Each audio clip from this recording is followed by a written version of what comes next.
అందరికీ ఈ కార్యక్రమాన్ని ఇంత ఘన విజయం చేయడానికి వ్యయ ప్రయాసాలు కోర్చి ఈ కార్యక్రమాన్ని ఇంత అద్భుతంగా మా సినిమా కార్యక్రమం కంటే కూడా ఎంతో అద్భుతంగా నిజంగా చెప్పాలి. ఎందుకంటే ఇది మీరు జరుపుకుంటున్న పండుగ. అది నేను ఒక సంధానకర్తని భగవంతుడికి. మీకు నాకు పద్మభూషణ్ రావడం అన్నది అది మరి మీరందరూ కూడా దాన్ని మీ సొంతంగా భావించి, ఎలాగైతే నందమూరి నాన్నగారు తర్వాత అన్నయ్య హరీష్ గారి తర్వాత నన్ను ఇక్కడ మీ వాడిగా, మీలో ఒకటిగా, మీ గుండెల్లో నాకు మీకంటే కూడా చెప్తాను, నా సంగతికి వస్తాను. నా గుండెల్లో సుస్థిరమైన శాశ్వతమైన స్థానాన్ని మీరందరూ ఏర్పరచుకున్నందుకు మీ అందరికీ, నా హిందూపురం కుటుంబ సభ్యులందరికీ, హిందూపురం పుర ప్రముఖులకి, అలాగే హిందూపురం ప్రజానికానికి, అలాగే నా అభిమానులకి,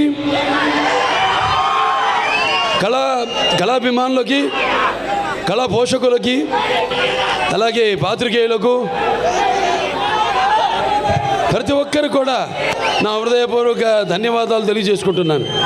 అది నా పూర్వజన్మ సుకృతంగా భావిస్తున్నాను. భూషలు కావు భూరి మేయంగత తారహారముల్ భూషిత కేశ మృదు పుష్ప సుగంధ భూషలు కావు భూరి మయాంగత తారముల్ భూషిత కేశ మృదు పుష్ప సుగంధ జలాభిషేకములు భూషలు కావు భూషములిచ్చు పవిత్ర వాగ్భూషణమే భూషణము భూషణములు నశించు నన్నీయున్ అన్నారు. అంటే ఒక పద్మభూషణ్ ఇక్కడ ఎంతమంది నా శాసన మండలి శాసనసభ సభ్యులైతేనేమి, శాసన మండలి సభ్యులైతేనేమి, అలాగే లోకసభ సభ్యులైతేనేమి, రాజ్యసభ సభ్యులైతేనేమి, నా అందరున్నారు నా సహచర. అంటే వాళ్ళందరూ పలికిన ప్రతి మాట, అంటే మీ అందరూ మాట్లాడినట్టే మేమంతా మీ ప్రతినిధులం, మీ సేవకులం. రామరాజ్యంలో డైలాగ్ ఉంది, ముందు ప్రజల్ని సేవించడం అని, ఆ తర్వాతే రాజు అని. సో మీ అందరికీ ఒక్కొక్కరికి మీరు మాట్లాడిన భూషలు కావన్నాను, నా భూషణములు ఏవైతే ఉన్నాయో అవి ప్రతి ఒక్కరికి ఇక్కడ విచ్చేసిన ప్రతి ఒక్కరు కూడా ఈ స్టేజ్ మీదకి వచ్చి మాట్లాడినట్టుగా నేను భావించుకుంటూ, మరి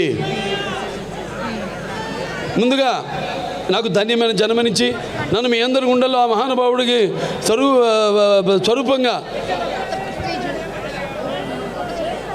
నిలిపినందుకు, మరి దైవాంశ సంభూతుడు, విశ్వానికి విశ్వ నట రూపం ఎలా ఉంటుందో చూపించిన కారణ జన్ముడు, నా తండ్రి గురువు దైవమైన విశ్వవిఖ్యాత నట సార్వభౌమ పద్మశ్రీ డాక్టర్ నందమూరి తారక రామారావు గారికి ఈ సభాముఖంగా ఆయన్ని స్మరించుకుంటూ, వాగర్తో సంపర్తో వాగర్త పతిపతే జగతో పితరం ఉందే పార్థి పరమేశ్వరరావు అంటారు. అంటే శివపార్వలతో పోలుస్తారు.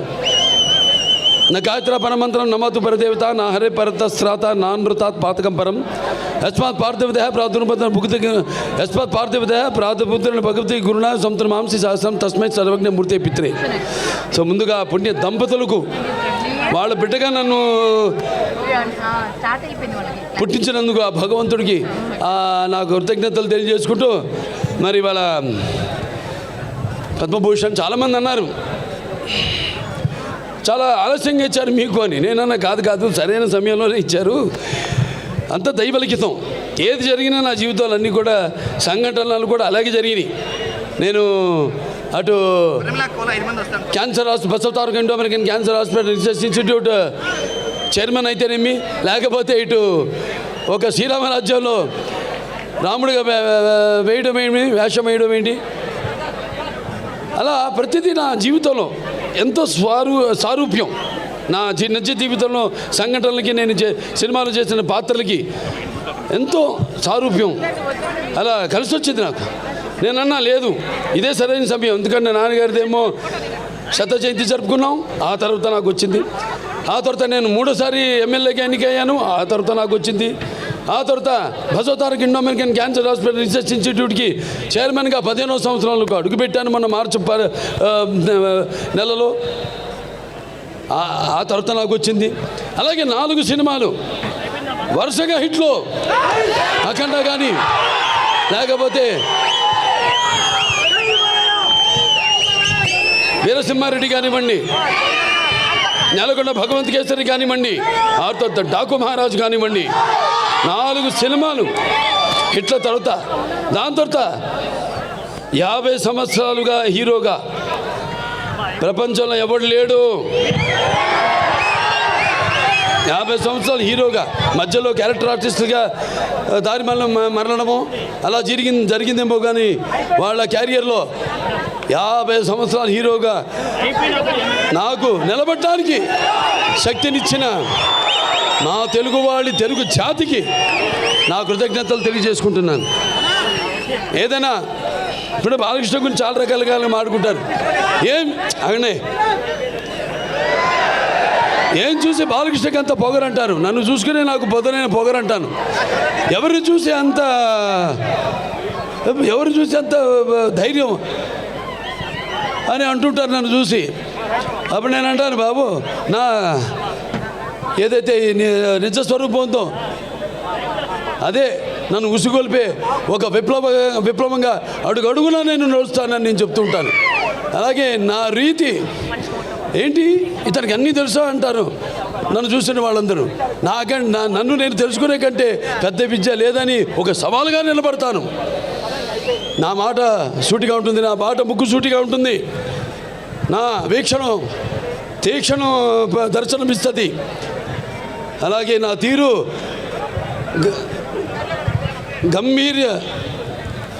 ఒక గాంభీర్య రూపంగా వెలుగుతూ ఉంటుంది. నన్ను మీరందరూ ఒక సినిమా నటుడుగానే కాదు నాకు తెలుసు. ఎందుకంటే నాలో ఉన్న ఒక మానవత్వం అయితేనేమి, నా వ్యక్తిత్వం అయితేనేమి, నాలో ఉన్న నీతి నిజాయితీ నిబద్ధత అయితేనేమి, లేకపోతే నాలో ఉన్న నిష్కల్మషం అయితేనేమి, వీటిలన్నిటితో ఇప్పుడే కాదు ఇంకా ముందు తరాలు కూడా నా అభిమానులు పుడుతూనే ఉంటారు. అంటే ఆత్మాభిమానమే నా చిరునామైనప్పుడు ఆత్మవిశ్వాసంతో నిలువెత్తుగా నేను నిలబడతానని మీ అందరికీ తెలియజేసుకుంటున్నాను. అదే మీరు హిందూపురం ప్రజలందరూ కూడా అవే చూపారు. మీరు కూడా ఆదరాభిమానాలు ఏదైతే నేను నాలో ఉన్న కోణాన్ని చెప్పాను, కోణాలన్నీ అలాగే మీరందరూ కూడా ఆ నీతి నిజాయితీ నిబద్ధత, ఆ నిష్కల్మషం, ఆ నా వ్యక్తిత్వాన్ని గౌరవించి ఆదరించి మీరందరూ కూడా మూడోసారి ఒక నటుడైనంత మాత్రాన ఎమ్మెల్యే అవ్వాలని లేదు. వరుసగా ఎంతోమంది వచ్చారు రాజకీయాల్లోకి, ఇవాళ నామరూపాలు లేకుండా పోయారు, అడ్రస్ లేకుండా పోయారు. కానీ ఇవాళ ఇక్కడ పనులు చేశాం కాబట్టి నన్ను గెలిపించారు. ఊరికేదో సినిమా యాక్టర్ లేకపోతే రామారావు అబ్బాయి అయినంత మాత్రాన పనులు చేయాలి. ఎంతో కొంత మనం సమాజానికి కూడా మన వంతు బాధ్యత ఉంది ప్రతి ఒక్కరి మీద. అందరూ కూడా మన వంతు మనం సంపాదించిందే కాదు, ప్రజలకి ఎంత మనం తిరిగి సమాజానికి ఇచ్చాం అన్నది చాలా ముఖ్యం. అప్పుడే మనం చరిత్రలో చిరస్థాయిగా నిలిచిపోవడం కోసం కాదు. ఎన్నో పాత్రలు చేశాను నేను, అద్భుతమైన పాత్రలు. నాన్నగారు కూడా చేయలేని పాత్రలు, చేయలేని పాత్రలు చేశాను. అందులో ముఖ్యంగా గౌతమిపుత్ర శాతకర్ణి సినిమా. ఆ సినిమా నాన్నగారు చేద్దామనుకున్నారు, కొన్ని అనివార్య కారణాల వల్ల చేయలేకపోయారు. ఆ సినిమాను నేను చేయడం తటస్థించింది. మరి ఇవాళ మనం ఉగాది జరుపుకుంటామంటే ఒక కాలమాన పట్టిక మన హిందువులకి మనం ఒక శకాన్ని ఏర్పరిచింది. ఆ శాలివాహన శకం, ఆ గౌతమిపుత్ర శాతకర్ణి. అలాగే సారే జహాసే హిచ్చా, అలాగే సారే జహాసే హెచ్చా హిందూ సీతా హమారా, హమ్ బుల్బులే హెస్కే ఏ గుల్ సీతా హమారా. ఇక్కడ ఒక సర్వమత సౌభ్రాతృత్వానికి, రక్తానికి జాతి లేదు, మాంసానికి మతం లేదు, చర్మానికి కులం లేదు అని చెప్పడానికి ఒక నిదర్శనం, ఒక ఆదర్శం మన హిందూపురం. ఇక్కడ అందరూ ముస్లిం మైనారిటీలు అయితేనేమి, హిందువులు అయితేనేమి, క్రైస్తవులు అయితేనేమి, అందరూ కూడా ఒక కుటుంబ సభ్యులుగా అందరూ కూడా ఇక్కడ సమాజ స్థాపనం చేసి ఇక్కడ అందరూ ఒక మంచి చక్కటి ప్రశాంతమైన వాతావరణంలో మనంతా ఉంటున్నాం. అది మన హిందూపురం ఒక గొప్పతనం.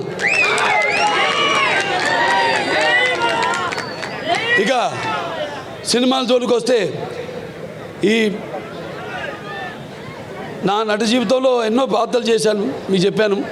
దానికి ఎన్నోసార్లు చెప్పాను, నాకున్న జ్ఞాన సంపదలో బ్రాహ్మణుని, ఐశ్వర్యంలో వైశ్యుని, మంచిగా మాలని, మంచి ఎదురు తిరిగే మాదిగని, కష్టాన్ని నమ్ముకున్న కమ్మరిని, కొమ్మరిని, కంసాలిని, రజకుడిని, నాయ బ్రాహ్మణుని, కల్లుగీత కార్మికుడిని, కల్మషంలో అయితే యాదవుడిని, ఆపదలో ఆదుకునే వెలమని, వ్యక్తిత్వంలో రాజుని, అమ్మను మరిపించే కమ్మని, పౌరుషంలో రెడ్డినని,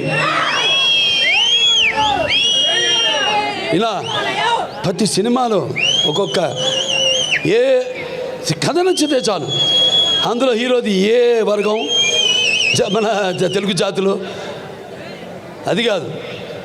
చరిత్ర సృష్టించాలన్న నేనే, దాన్ని తిరిగి రాయాలన్న నేనే. అదే నా నినాదం, అదే నా సంతకం. ఎన్నో అద్భుతమైన సినిమాలు. అందరూ నేను చాలాసార్లు అన్నా, నా రెండో ఇన్నింగ్స్ ఇప్పుడు మొదలైందని. చాలామంది ఏమంటారు, పాపం అంటే అది గ్రహపాటు. నేను వాళ్ళని ఒకళ్ళ పేరు పెట్టి కానీ వేలెత్తి కానీ నేను చెప్పడం లేదు. అది గ్రహపాటు. వాళ్ళు ఉచ్చ స్థాయి నుంచి హీరో నుంచి మళ్ళీ క్యారెక్టర్ ఆర్టిస్టులుగా మారడం అది జరుగుతుంది.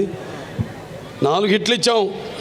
రామారావు గారు నంబర్ 1 హీరో ఉండగా తెలుగు ఇండస్ట్రీలో, అంటే నిజం చెప్పాలంటే ఆయన పారితోషికం చూసుకుంటే, ఆయన చేసిన సంవత్సరానికి ఎన్ని సినిమాలు ఆ పారితోషికం లెక్కేసుకుంటే ఎవడు సూపర్ హీరో ఎవడు లేడంత పారితోషికం తీసుకున్నవాడు.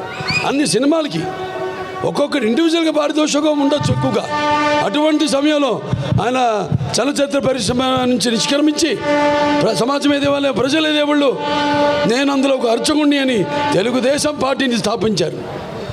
అలాగే ఇప్పుడు 4 హిట్లు ఇచ్చిన తర్వాత నా రెండో ఇన్నింగ్స్ మొదలవుతుందని చెప్తున్నా. అది నేను చెప్పొచ్చేది. ఇప్పుడు చూపిస్తా ఇక్కడి నుంచి. అస్సలు చూడు, ఒకవైపే చూడు, రెండో వైపు చూడాలనుకోకు, తట్టుకోలేవు, మాడిపోతావు.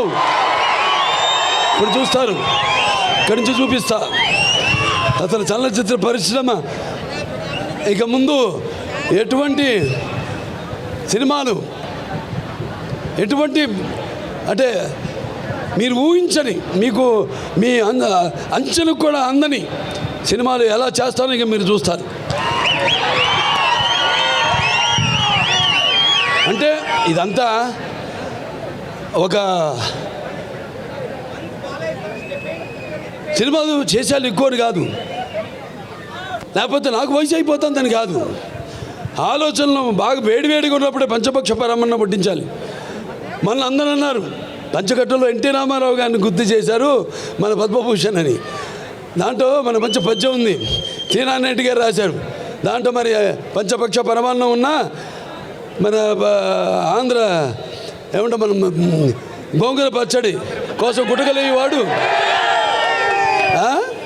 గోంగూర పచ్చడి కోసం గుటకలేవాడు, అదే కండువాలు ఎనిది గడపైన దాటని వాడు ఎవడయ్యా వాడు, తెలుగువాడు ఇంకెవ్వడు మన ఇంటి వాడు అని. అలాగే మన భాష, ఇందాక చాలామంది చెప్పారు డైలాగులని.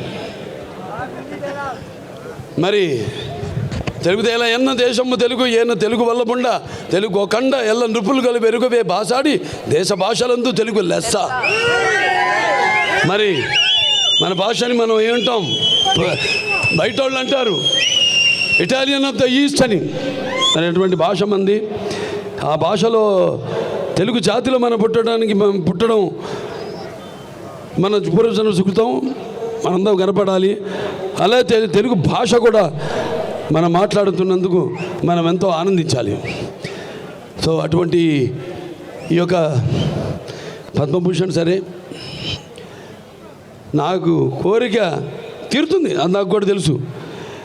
ఎందుకంటే సమాజంలో ఎన్నో సంస్కరణలు తెచ్చారు చాలామంది, నేను కాదన్ను.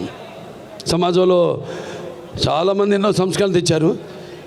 కానీ అవి కథల వరకు, లేకపోతే పుస్తకాల వరకు, లేకపోతే అవి నెరవేరకుండా ఉండే ఎన్నో సంస్కరణ కోసం ప్రయత్నించడం జరిగింది.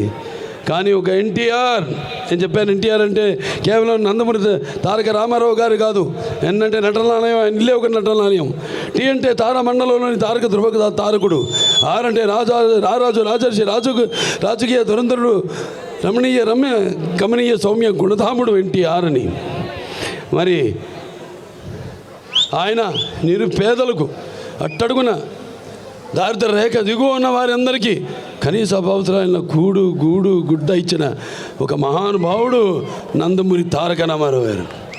సరే, ఆయన బిడ్డగా, ఆయన ఒక ఆర్టిస్ట్గా, ఆయన వారసుడిగా దాన్ని పరంపరను ముందుకు తీసుకెళ్ళడం, అలాగే ప్రజాసేవలోకి ఎమ్మెల్యేగా అయితేనేమి, లేకపోతే బసవంతారక ఇండో అమెరికన్ క్యాన్సర్ హాస్పిటల్ అయితేనేమి, లేకపోతే నా ఎన్బికే ట్రస్ట్ ద్వారా అయితేనేమి, నేను ఒక్కడనే కాదు, భావస్తురాణి జన్మాంతర సహృదాణి అన్నాడు మహాకవి కాళిదాసు.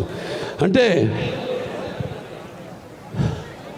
పూర్వజన్మలో మనకున్న పరిచయంతో ఈ జన్మలో ఒకరిద్దరిని మనం పొందగలుగుతాం ఆ వాసనతో. కానీ ఎన్ని వేల లక్షల కోట్ల మంది అభిమానులు పొందడం అంటే అది మరి ఏ రుణానుబంధమో, ఏ జన్మల అనుబంధమో, ఏ విడదీయలేని అనుబంధమో కదా అని నాకు అనిపిస్తూ ఉంటుంది. మరి వాళ్ళ నా అభిమానులు కూడా ఎంతోమంది సోషల్ మీడియా ద్వారా నేను చేస్తున్న కార్యక్రమాలు అయితేనేమి, మంచికి సోషల్ మీడియాని మంచిగా దాన్ని వాడుకుంటూ ఆ మాధ్యమాన్ని ప్రజల్లో ఒక చైతన్యం తీసుకొస్తున్నారు.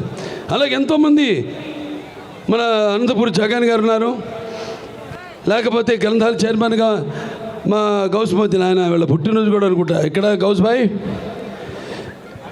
తుమ్మే జన్మదిన్ ముబారకో, అల్లా తుమ్మే లంబీ ఉమర్ దే. అలాగే ఇంకా చాలామంది ఉన్నారు, మోతీలాల్ గారు ఉన్నారు, కర్నూలు ఫ్యాన్స్, క్యాన్సర్ పేషెంట్స్, ఈ బ్లడ్ క్యాన్సర్, థాలసీమియా చిన్నపిల్లలకి వాళ్ళందరూ కూడా సేవలు అందిస్తున్నారు. సో అది వాళ్ళందరూ నాకు అభిమానులను చెప్పుకోవడానికి నాకెంతో గర్వంగా ఉంది, నా వారసులను చెప్పుకోవడానికి నాకు గర్వంగా ఉంది. అంటే నేను చెప్పాను, నా ఇక తరతరాలుగా నా అభిమానులు పుడుతూనే ఉంటారు అని. ఈ కార్యక్రమాలు మేమందరం కూడా ఇలాగే కొనసాగిస్తాము, అలాగే ఈ యొక్క పరంపరను అలాగే కొనసాగిస్తాం. ఈ సేవా కార్యక్రమాలన్నింటినీ కూడా నాదొకటే, అది కూడా నేను చెప్పాను ఇందాక జరిగి తీరుతుందని. రామారావు గురించి మాట్లాడినప్పుడు ఆయనకి భారతరత్న, అది ప్రతి తెలుగువాడి కోరిక. ఆయనకి భారతరత్న ఇచ్చి వారికి ముందుగా నా కృతజ్ఞతలు తెలియజేసుకుంటూ నాకు పద్మభూషణ్ ఇచ్చినందుకు, నా కార్యక్రమాలు కానీ ఆర్టిస్ట్గా ఇచ్చారు పద్మభూషణ్. సరే, సంతోషం. కానీ రామారావు గారికి భారతరత్న ఇచ్చినప్పుడే వాళ్ళని గౌరవించుకున్నట్టని కేంద్ర ప్రభుత్వానికి తెలియజేసుకుంటూ, ముందు అతి త్వరలోనే పరిగెత్తులోనే రామారావు గారికి భారతరత్న ఇచ్చి తీరాలన్నది ప్రతి తెలుగువాడి కోరిక. మరి ఎన్నో సినిమాలు చేయడానికి నన్ను సాహసించి నా మీద నమ్మకంతో అటు నా నిర్మాతలైతేనేమి, లేకపోతే నా దర్శకులైతేనేమి, అలాగే సినిమాకి పనిచేసిన ప్రతి సాంకేతిక నిపుణులైతేనేమి, లేకపోతే పంపిణీదారులు అయితేనేమి, అందరూ కూడా కష్టపడడం వల్లే, అంటే కృషితో నాస్తి దుర్భిక్షం, సమిష్టి కృషి, వీళ్ళందరూ కృషితోనే ఈరోజు ఎన్ని విజయాలు నేను సాధించగలిగాను. అంటే నా అభిమానులు ఉన్నారు, నా విజయాలకు వాళ్ళు ఎప్పుడు కృంగిపోలేదు. నా విజయాలకు సరే, ఇక నా విజయాలు మామూలు విజయాలు కావు, దబిడి దిబిడే. ఇవాళకి ఒక నరసింహనాయుడు ఉంది, సమరసింహారెడ్డి ఉందంటే ఇప్పుడు కూడా భారతదేశపు చలనచిత్ర పరిశ్రమలో ఏ చిత్రాలు కూడా ఆ రికార్డులను ఇప్పుడు దాకా దగ్గరికి కూడా రాలేదు. అది మన చరిత్ర. మనం ఏంటంటే ఎప్పుడు కొత్తదనం ఆస్వాదిస్తాం, కొత్తదనాన్ని. అది నాన్నగారి నుంచి కూడా అది జరుగుతూనే ఉంది. ఆయన ముందు ధైర్యం చేసేవారు. ఎందుకంటే మనం ప్రతిరోజు వాడే నిత్యావసర వస్తువులు ఆర్టిస్టులు అన్నవాళ్ళం. మరి మేము ఒక కొత్త మార్కెట్ చూస్తున్నాం, ఎంత కాంపిటీషన్ ఉందో. కాంపిటీషన్ అంటే మా ఆలోచనల కాంపిటీషన్ కాదు, వేరే వాళ్ళకైతే వాళ్ళ భుక్తికి లేకపోతే వాళ్ళ ఉనికికి ఒక కాంపిటీషను. మాకు మీరుండగా నా కాంపిటీషన్ ఏంటి? నేను ఎప్పుడు అందిస్తూనే ఉంటాను, నాన్నగారి నుంచి కూడా వాటి మీరు ఆదరిస్తూనే ఉంటారు. ఇవాళ మన తెలుగు చలచిత్ర పరిశ్రమ కూడా ఇవాళ పాన్ ఇండియా లెవెల్లో ఇవాళ మనకి మంచి గుర్తింపు తీసుకొచ్చారు చాలామంది. వాళ్ళందరూ కూడా ఒక కళాకారుడిగా, ఎందుకంటే ఇది కళలకి నాకు ఇచ్చిన అవార్డు కాబట్టి పద్మభూషణ్, వాళ్ళందరూ కూడా వాళ్ళు అందించిన సేవలకు కూడా నా కృతజ్ఞతలు తెలియజేసుకుంటూ మరొకసారి ఎన్నో కార్యక్రమాలు ఉన్నాయి ఇంకా అభివృద్ధి చేయాల్సినవి. వచ్చిన సంవత్సరం లోపే 50 కోట్లు పెట్టి ప్రతి ఊళ్ళో కూడా తార్ రోడ్డు, అలా సీసీ రోడ్లు, డ్రైనేజీలు వేయడం, నిర్మించడం జరిగింది. ఈ ఎంజిఎం గ్రౌండ్ కూడా 2,20,00,000 రూపాయలు ఇండోర్ స్టేడియంకి శాంక్షన్ చేయడం జరిగింది. అతి త్వరలోనే దాన్ని కూడా పూర్తి చేస్తాం. ఇంకా ఎన్నో ఇక్కడ మన హిందూపూర్ టౌన్లో కూడా ఒక 92,50,00,000 రూపాయలు సీసీ రోడ్లు, వీటన్నిటిని కూడా ఇక చాలా ఉన్నాయి. ఇది అవన్నీ మాట్లాడుకోవాల్సిన విషయాలు కాదు. అయినా ఇంకా చాలా ఉంది చేయడానికి ఇక్కడ అని చెప్పడానికి యువతరానికి ప్రతినిధులు, నవతరానికి నాయకులు, భావితరానికి భారతదేశ మహాశక్తి మీ అందరూ కూడా పరిశ్రమలు తెచ్చి, నేను ఎందుకు అంటానంటే ఈ మాట, మీకు ఉపాధి కల్పించాలి. మీకు ఉపాధి కల్పించాలంటే పరిశ్రమలు రావాలి. కాబట్టి వీటన్నిటి మీద దృష్టి కేంద్రీకరించి అతి త్వరలో హిందూపురాన్ని మన రాష్ట్రంలోనే నంబర్ 1 నియోజకవర్గంగా తీర్చిదిద్దుతామని ఈ సభాముఖంగా తెలియజేసుకుంటూ, మరొకసారి నా సినిమాలన్నింటిని ఆదరించి మరి నన్ను ఇంత గుర్తింపు నాకు తీసుకొచ్చి ఈ స్థాయికి నన్ను పెంచిన నా ప్రజలకైతే హిందూపురమే కాదు, తెలుగు జాతి ప్రజలకు, ఇటు ఆంధ్ర అటు తెలంగాణ ఎక్కడున్నా మన తెలుగు వాళ్ళందరికీ ఈ సభాముఖంగా నా కృతజ్ఞతలు తెలియజేసుకుంటూ ఈ పద్మభూషణ్ని నా శివపార్వతి స్వరూపులైన మా తల్లిదండ్రులకు అంకితం ఇస్తూ నేను సెలవు తీసుకుంటున్నాను.